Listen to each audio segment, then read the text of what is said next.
Salut, c'est le Jérôme. On profite avec bonheur des quelques jours de beau temps pour travailler au jardin et comme on sent venir petit à petit le printemps, on pense aussi à la saison apicole et à notre rucher. Alors avec les quelques épisodes de neige qu'on a eu récemment, l'abri de notre rucher a été mis à rude épreuve et il commence à montrer des signes de faiblesse en s'affaissant. Plus quelques bois qui sont un peu pourris. Alors on ne va pas tenter le diable et risquer qu'il ne s'effondre sur les ruches. On a donc déplacé les colonies à un autre endroit.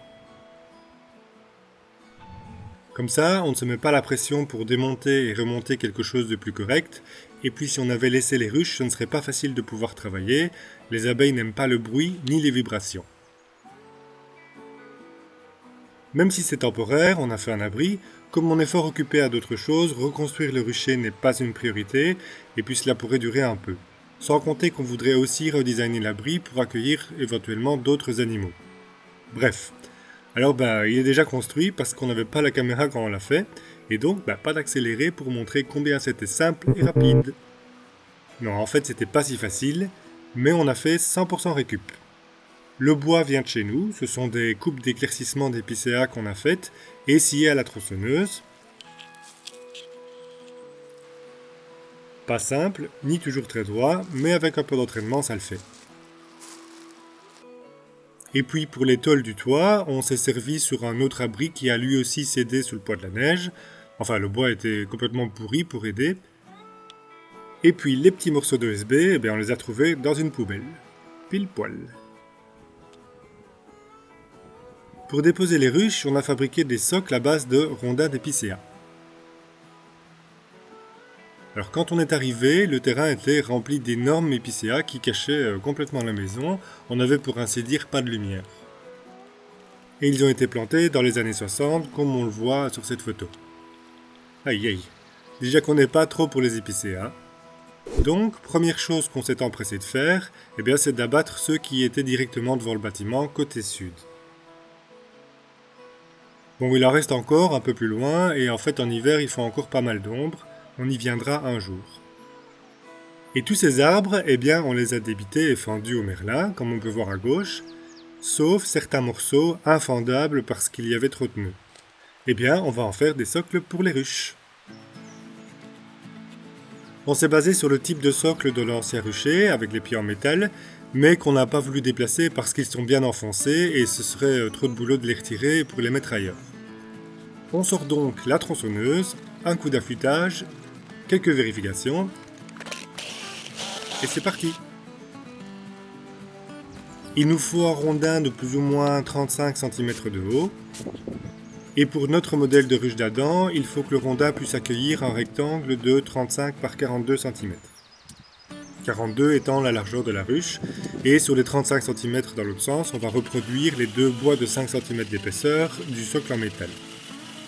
En gros, on veut laisser un creux sur l'espace de 20 cm pour la ventilation et pour que les résidus ou varroa qui passent au travers du plancher grillagé puissent tomber.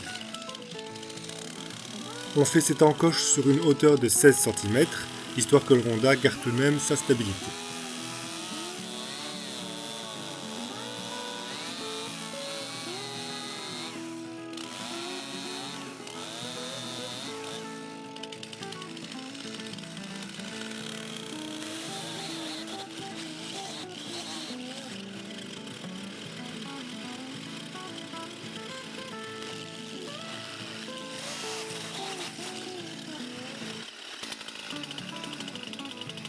Et pour cela, la dernière coupe se fait en mortaise.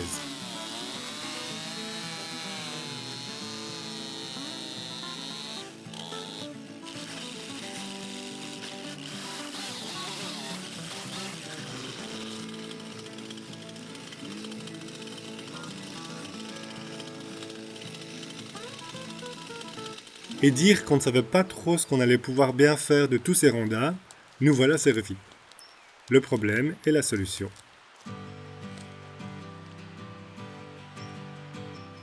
Et pour les ruchettes, même procédé, mais en moins large, donc des plus petits rondins peuvent convenir.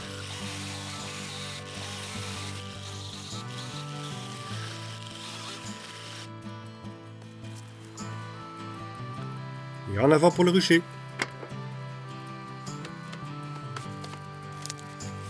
Alors pour déplacer une colonie, il y a plusieurs possibilités, mais ça ne s'improvise pas. Février est en fait un bon moment. Par beau temps, la grappe hivernale n'est pas trop compacte et on minimise le risque de la disloquer avec les chocs et vibrations durant le transport. Autre avantage à procéder en février, il n'y a encore que très peu d'abeilles qui sont orientées. La plupart des abeilles d'hiver ne sont pas encore sorties, si ce n'est un vol de propreté, et n'ont donc pas encore mémorisé l'emplacement de leur colonie. Pour nous qui déplaçons les ruches à quelques centaines de mètres à peine, c'est très important parce qu'en pleine saison, des abeilles orientées qui sortiraient butiner reviendraient à l'emplacement d'origine des ruches. Ceci dit, cela ne serait pas le cas pour un déplacement de plus de 5 km, car elles doivent de toute façon se réorienter. Si les abeilles sont orientées et qu'on veut déplacer la colonie à moins de 5 km, il faut alors faire séjourner la ruche fermée au frais, en cave par exemple, pendant quelques jours, afin que les butineuses oublient en quelque sorte leur carte géographique. Ce fut limite pour nous en fait, car avec les températures douces de cette mi-février, l'activité a vraiment bien repris. Il y a eu tout de même quelques abeilles orientées qui reviennent à l'ancien rucher. Heureusement, il n'y en a que très peu, et puis malheureusement, c'est fini pour elles. On ne compte aucune perte, en tout cas pour l'instant, ce qui serait donc la deuxième année consécutive où on n'a pas perdu de colonie.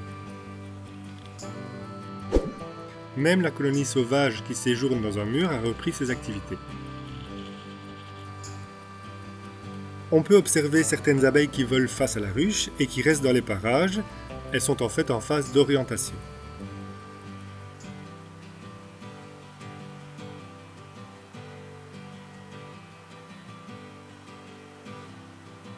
Et toute cette belle activité, c'est pas pour rien. Il y a déjà les premières floraisons dans la nature, comme les perce-neige.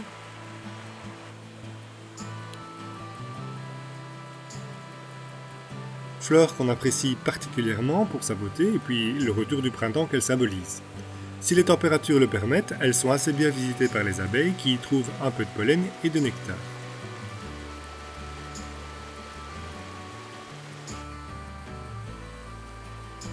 On peut d'ailleurs l'observer sur la planche de vol aux boulettes de pollen orangé que les abeilles ramènent accrochées à leur corbeille à pollen.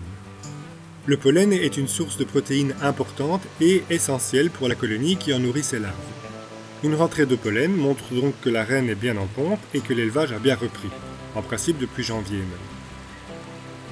Autre source de pollen que les abeilles fréquentent en cette saison, le noisetier.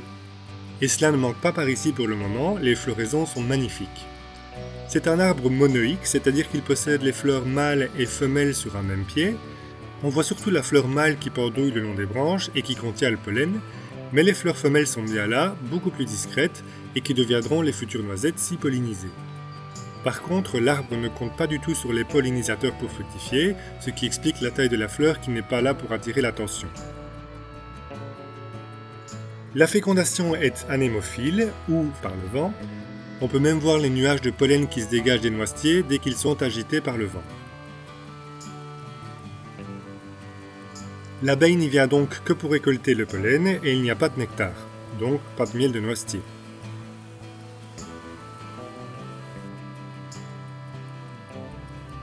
On se réjouit déjà de pouvoir retrouver cette ambiance unique autour du rucher animé et de suivre les floraisons au fil de la saison.